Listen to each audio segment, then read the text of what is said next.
Hey guys, it's Stephen here back with another video, and I wanted to talk transfers and specifically a fantastic young goalkeeper by the name of Gavin Bazunu. You may know who he is. He's one of our young lads who's been on loan at Portsmouth this season, but now apparently Southampton want a signing, which is interesting. Nearly as interesting as OneFootball. Go and download that right now. What a transition. Right now by scanning that QR code next to my face or clicking the link in the description below. It does help support the channel, but it also helps support your football knowledge, and ultimately that's the most important thing if we're being honest here. Gavin Bazunu, all the stats are there, of course. Go and do it right now. Get all the breaking news, all the transfer stuff and all that kind of thing. All the big news from across the world of football for what is set to be a very busy summer for Manchester City Football Club with loads of incomings and outgoings. Do it right now. Download it, scan the QR code, do all that kind of stuff, and have yourself a good old time on that app. Like maybe Gavin Bazunu will have at Southampton. Now, it's an interesting one, this, because I'm actually seeing an awful lot of very disappointed and frustrated people online over this little bit of news. It broke yesterday. And I find it fascinating to see the reactions. I'm not necessarily saying anyone's wrong, and ultimately my opinion is not worth any more than you guys. I just talk about football in the same way that you do. But I do find it interesting to see a lot of teeth gnashing over this and people being a little bit disappointed and upset. It's sort of justified, but at the same time, I personally believe it kind of isn't. I think it kind of shows a relative misunderstanding of what we're trying to achieve with people like Bazunu.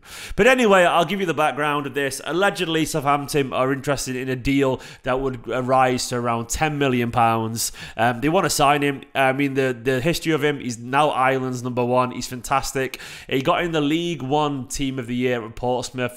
He's done really well, Bazunu. I mean, in general, he's seen as a really exciting young prospect. Of course, we got him from Shamrock Rovers when he was about, what year was it? 2019. He's about 17 years old. Shamrock Rovers when he was playing as a 16-year-old, which is really, really impressive over in the Irish Premier League, the League of Ireland Premier Division, sorry. Then he went on loan at Rochdale, did really well there, and then on loan at Portsmouth where his reputation rose and rose. He had a massive penalty save from Ronaldo for Ireland, and of course that turns heads around the world for someone so young. He's a fantastic shot stopper, genuinely a brilliant shot stopper, and of course you can see why he's really, really wanted. Now it looks likely that he might go here. Now City are negotiating with Southampton. City did allegedly offer him a massive pay rise to stay at the club because we don't want him to go. The report suggests that we offered him around 45 grand a week, which is impressive. Maybe to be the backup goalkeeper if Stefan goes. That's a lot a week for a young lad. A lot of money a week for a young lad.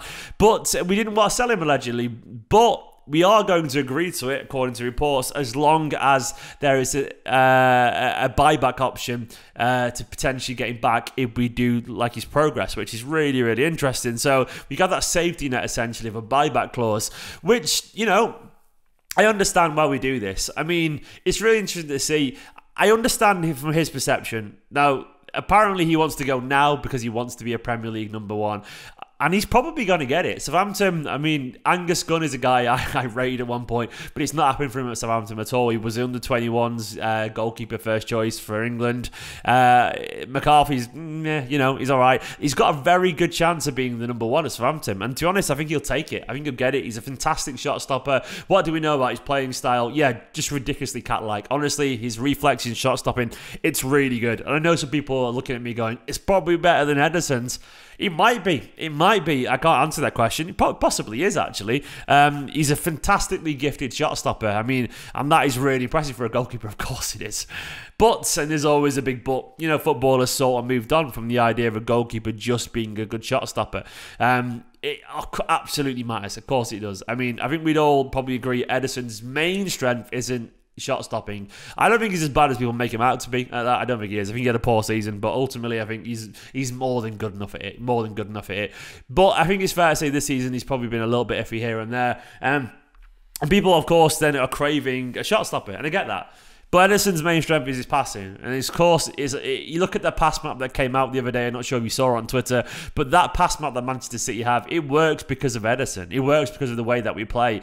Every single player in the system is part of that symbiotic kind of unit that Manchester City are. And I guess City will be wondering right now if Bazunu could do that. Now, Bazunu, I've watched him a few times. I'm not an expert. You can disagree if you want to, unless he's improved dramatically in the past few months, and I don't know. He looks all right with his feet. I'm not convinced he's even better than Stefan. He's just all right, you know. He's not bad, but I don't think he's great with his feet. You might not be asked about that, but fundamentally, I think if you're not asked by it, you're probably underestimating just how important it is in our team. It's crucial. It's absolutely critical. The way that we play, the dominance, we need 11 outfield players and one in net. We just need that. And you can pretend that we don't if you want to, and you can sit and watch 𝐿𝐴𝐻 be amazing in the Champions League final and fawn over that like we all did because he was phenomenal. But he couldn't play the Man City side, and the way that we play would break down immediately, and that's just a matter of fact. So there's almost a level of give and take. Like, I think, say hypothetically, Ederson's just relatively Premier League average for a shot stopper. City will be fine with that if he's world class at intercepting, rushing out, and he's with his feet. Ederson is world class at rushing out. He really is. He's so quick off his line, and he's world class with his feet. So if say he was 6 out of 10 one bit, as long as he's like 10 or 9 in the others, it drags him up to a high average, and a City happy with that. The problem is, I don't think City want it to be the other way around. Like, great shot stopper, but all right with his feet. And I think Bazunu probably has a long way to improve in that. So City can't guarantee in football. Ederson is clearly the #1. And I think he knows he'd be a long way behind. So he probably wants to move on. And I understand it, man. I understand it. I think maybe we also, and I think 𝐿𝐴𝐻𝐻 tweeted this, and 𝐿𝐴𝐻𝐻's probably right, my pal. He said, maybe we're not probably understanding entirely how the City football group works as well. Of course, there's an idea that we want him to be a Manchester City player, hence the buyback clause. But we also can't overlook the massive profit we're making a player like this. I think we signed him for $500,000 a few years back.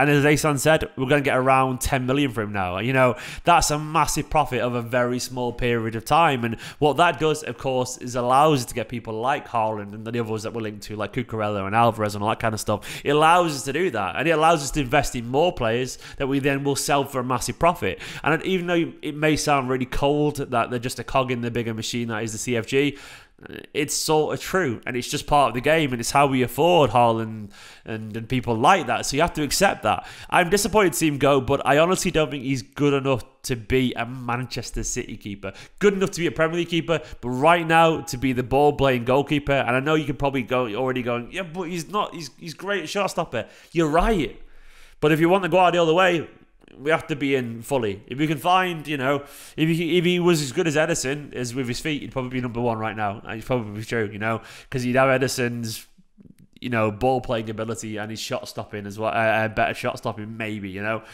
But he hasn't got that, so this is where we're at. Bazunu, if he does go, I wish him loads and loads of luck. I think the buyback is smart because you never know, he could adapt to the Premier League absolutely brilliantly. He could get more and more confident with his passing from that to the back.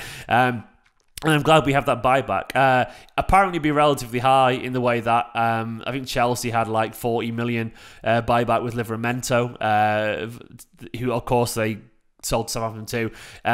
And the report suggests it'd be relatively similar. I don't think it'd be as high as 40, but I wouldn't be surprised if it's pretty high, 30+ million or something like that. And I understand that too from their perspective. They have to cover their assets and their investment. But again, at the same time, if we sell him for 10 and bought him back for 30, well, we paid him for 20 million to loan him and get ready for the Premier League. For Manchester City, that isn't that much money really. But Bazunu, man, if he goes, good luck to him. I don't think he's got any chance over the next few years of being #1, so I understand why he wants to go. It's a shame that he rejected the contract, but he seems a really nice lad, a really good goalkeeper, and I hope he does really well. I'll be cheering him on, of course not when he's playing Manchester City. But Bazunu, let me know down in the comments what you think of this transfer. Is it the right call for City to let him go? Not that he wanted to. Is it the right call for him to want to go and all those kind of things? And how good do you think he could be? Download OneFootball. Give this video a like. Let me know in the comments what you make of this potential bit of news. And I'll catch you very soon for another video. Subscribe, guys, in a bit.